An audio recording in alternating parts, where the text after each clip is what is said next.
तुम पहली बार में दीवाना कर गए, हम तेरी दिलनशी चेहरे पे मर गए, तुम पहली बार में दीवाना कर गए, हम तेरी दिलनशी चेहरे पे मर गए।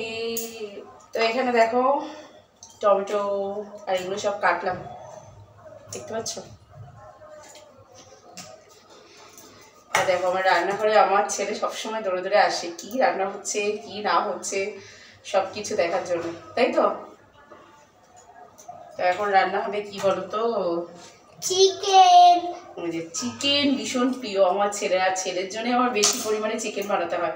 আমি চিকেন খেতে ভালোবাসি, কিন্তু এত না যে একদিন অন্তর একদিন। যাই হোক আগে সপ্তাহে তোমার সাবস্ক্রাইব কি দেখাচ্ছো? হ্যাঁ আগে যাই হোক সপ্তাহে 2 দিন করতাম, কিন্তু এখন আবার আরও একদিন বেড়ে গেছে, প্রায় 3-4 দিন করতে হয়। তো যাই হোক সঙ্গে থাকো, রান্না করি।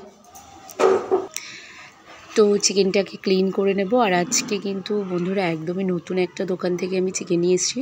দোকানটা প্রচুর বড় ছিল, শুধুমাত্র মানে একটা বড় ঘরের মতো এক ঘর চিকেন।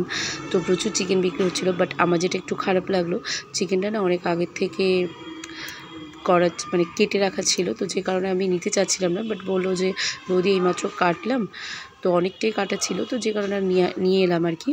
আর এখানে দেখো এখানে ফুলকপি দিয়ে মানে বাটা মাছ দিয়ে রান্না করে নিলাম, আর তার সঙ্গে এই যে চিকেনের হালকা হালকা ঝোল বানিয়ে নিলাম।